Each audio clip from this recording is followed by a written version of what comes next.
Again welcome back students by Zoom online learning platform पे doctor Poonam के साथ class +1 का human excretory products and removal of their through the excretory system की next video है। और इसमें हम सिर्फ एक्सक्रीटरी वेस्ट जो बचे हुए थे वो डिस्कस कर रहे हैं। इससे पहले एक वीडियो में हमने सभी के सभी nitrogenous waste and mode of excretion को डिस्कस कर लिया था। We already discuss ammonotelism, ureotelism, uricotelism, aminotelism, ये हमने ऑलरेडी डिस्कस कर लिया है। इसके अलावा हमने osmo regulation, osmo कन्फर्मर, osmo regulators, homeostasis and the mode of the excretion discuss कर लिया है। इस वीडियो के अंदर हम वो सभी के टाइप के मेन नहीं है लेकिन बहुत सारे इंपॉर्टेंट हैं जिनको नीट के अंदर बहुत सारी बार पूछा गया है, तो वो इसके अंदर हम डिस्कस कर रहे हैं। क्लियर? इस वीडियो में हम डिस्कस कर रहे हैं हमारे वो कुछ अदर नाइट्रोजनस वेस्ट जो बहुत ज़्यादा ऑर्गेनिज्म में नहीं है लेकिन मोड ऑफ एक्सक्रीशन है, स्टिल कुछ ना कुछ एनिमल्स का है, कुछ ऑर्गेनिज्म इसको शो करते हैं, तो वो सब कुछ इस वीडियो में हम डिस्कस कर रहे हैं। ओके, सबसे पहले वो नाइट्रोजनस वेस्ट है creatine and creatinine. Okay, creatine and creatinine कहाँ मिलता है? देखिए, हमारी जो मसल्स हैं उन मसल्स के अंदर उनके अंदर एनर्जी रिजर्व, जैसे बॉडी की हर एक सेल के पास एटीपी एज एनर्जी रिसोर्स होता है, वैसे ही मसल्स के पास होता है क्रिएटिन फॉस्फेट।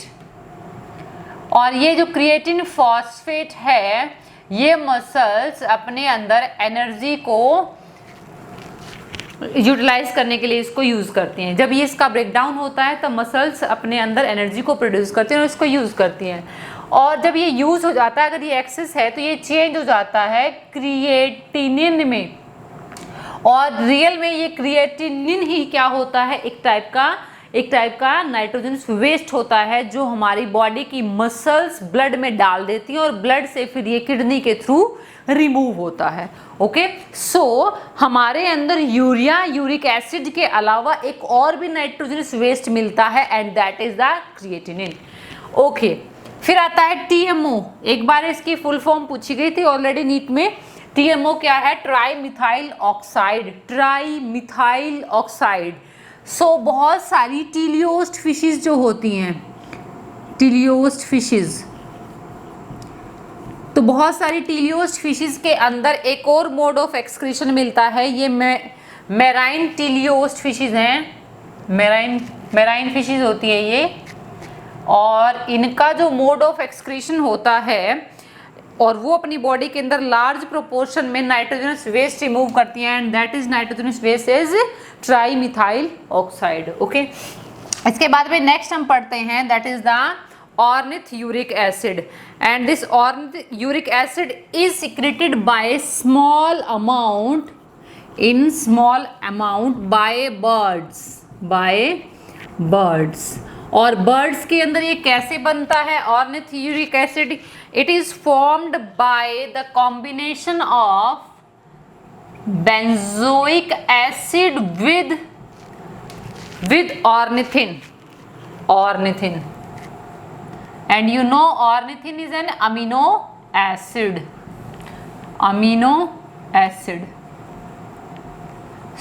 जब बेंजोइक एसिड फ्रूट्स वगैरह के अंदर मिलता है ना, जब बर्ड्स वगैरह फ्रूट्स को लेते हैं तो उस फ्रूट का बेंजोइक एसिड एक्सेस में ऑर्निथिन के साथ मिलकर के बना देता है ornithuric acid, and this is another type of the nitrogenous waste that is secreted in small amount by the birds। Okay, next is the hippuric acid, and this hippuric acid is formed same ऐसे ही birds वगैरह से होता है and it is formed by combination of benzoic acid with another amino acid and that is glycine।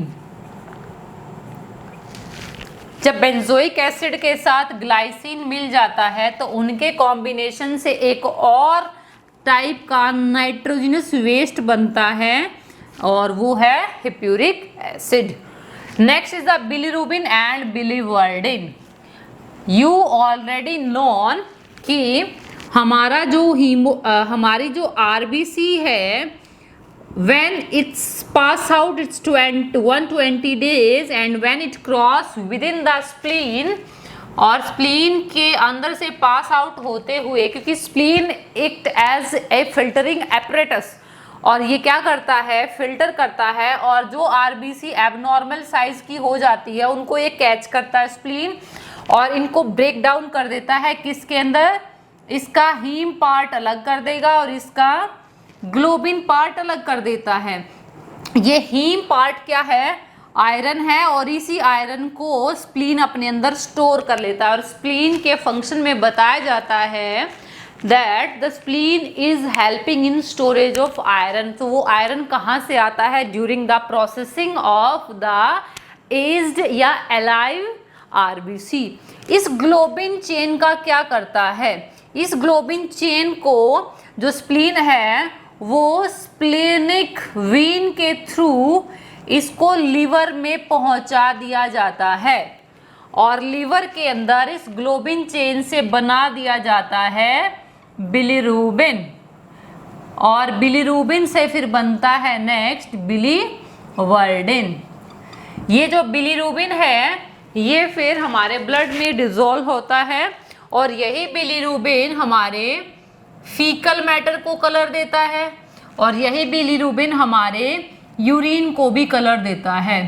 ये faecal matter में stercobilin and स्टर्कोबिलिनोजन की form में convert हो जाता है by the intestinal bacteria and urine में ये यूरियोबिलिनोजन की फॉर्म में प्रेजेंट होता है जहाँ पे ये येलोइश कलर देता है। ओके, सो एक्सिस में जो ये बिलीरुबिन है ये हमारी बॉडी में अगर प्रेजेंट है तो ये भी वेस्ट की फॉर्म में डिनोट होता है। ओके, सो कई बार हमारी जो हिपैटिक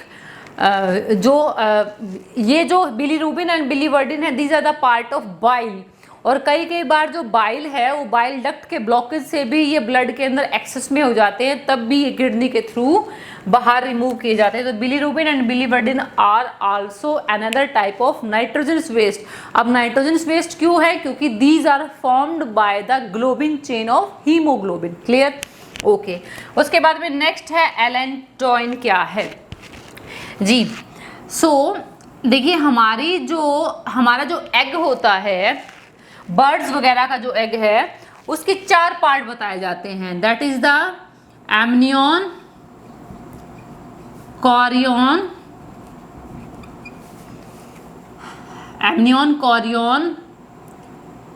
एलेंटोइन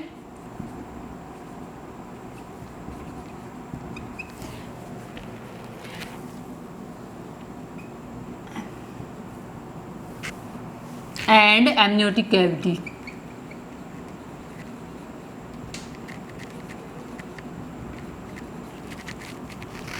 और एमनियन, कॉरियन और फिर उसके बाद में होता है अम्बिलिकल कॉर्ड।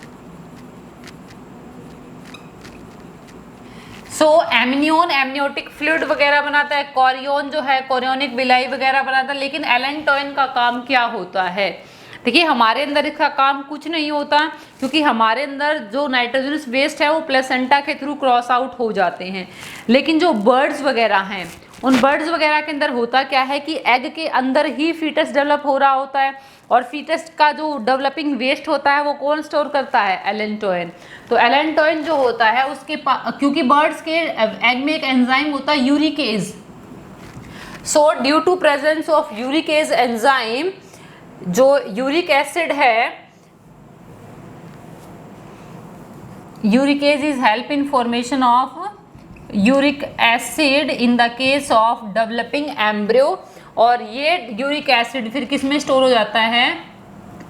एलेंटोइन मेम्ब्रेन में। ओके, और ये फिर वो जो डेवलपिंग फीटस है, डेवलपिंग एम्ब्रियो है प्राइमेट्स का, उनके केस में भी ये एज ए नाइट्रोजनस वेस्ट के काम आता है।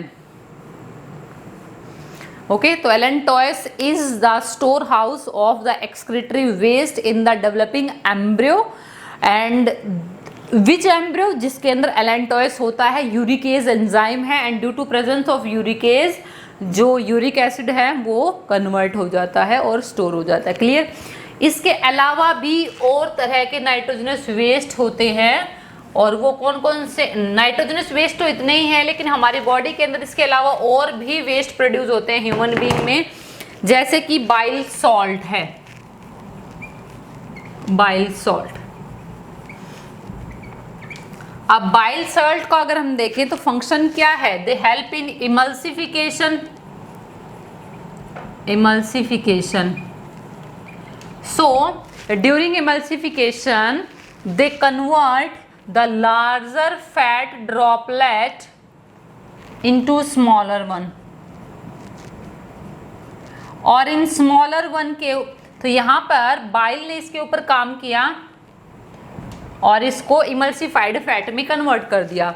अब इस इमल्सिफाइड फैट के ऊपर लाइपेज एक्ट करता है और इसको कन्वर्ट कर देता है फैटी एसिड प्लस ग्लिसरोल में, प्लस ग्लिसरोल। अब ये फैटी एसिड भी हाइड्रोफोबिक है, ये वैसे भी एब्जॉर्ब नहीं होने वाला, तो इसके एब्जॉर्प्शन में भी बाइल सॉल्ट हेल्प करते हैं। सो बाइल सॉल्ट इनके हेल्प से क्या बना देते हैं, bile salt plus fatty acid क्या बन जाता है, मिसेल, और ये मिसेल जाता है एंटेरोसाइट सेल्स के पास, एंटेरोसाइट सेल्स, और एंटेरोसाइट सेल्स के गोल्जी बॉडी में, इस एंटेरोसाइट सेल्स के गोल्जी बॉडी के अंदर इस मिसेल को प्रोसेस किया जाता है और क्या बन जाता है, काइलोमाइक्रोन, और ये काइलोमाइक्रोन फिर किस में जाता है, लैक्टील के अंदर। तो इस तरह फैट का डाइजेशन एंड एब्जॉर्प्शन होता है। लेकिन जो एक्सिस का बाइल सॉल्ट है, एक्सिस के बाइल सॉल्ट के जो प्रोडक्ट्स हैं, they are having as, they behaving as the waste product. Okay okay, bile salt के अलावा और हमारी बॉडी के अंदर एक्सेस के ड्रग्स, हार्मोन्स,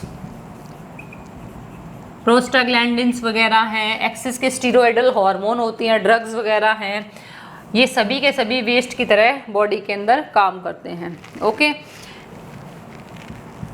इसके अलावा कार्बन डाइऑक्साइड भी एक टाइप का बॉडी वेस्ट है। इसके अलावा एक्सेस का वाटर जो होता है वो भी वेस्ट की तरह काम करता है। स्पाइसेस जो हैं, स्पाइसेस के अंदर बहुत सारे सॉल्युबल वोलेटाइल सब्सटेंस होते हैं, वो भी वेस्ट की तरह काम करते हैं।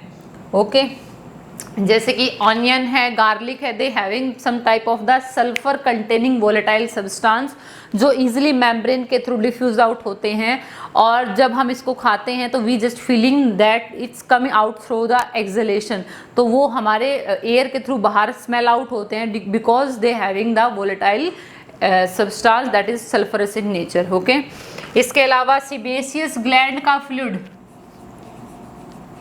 Sebaceous gland, sebaceous gland are oil gland and these also release the sebum, and the sebum is also excretory in nature, they release sebum। इसके अलावा sudoriferous gland secretion, sudoriferous gland secretion, they secreting the sweat, and the sweat contain the salts, the urea and excess water of the body।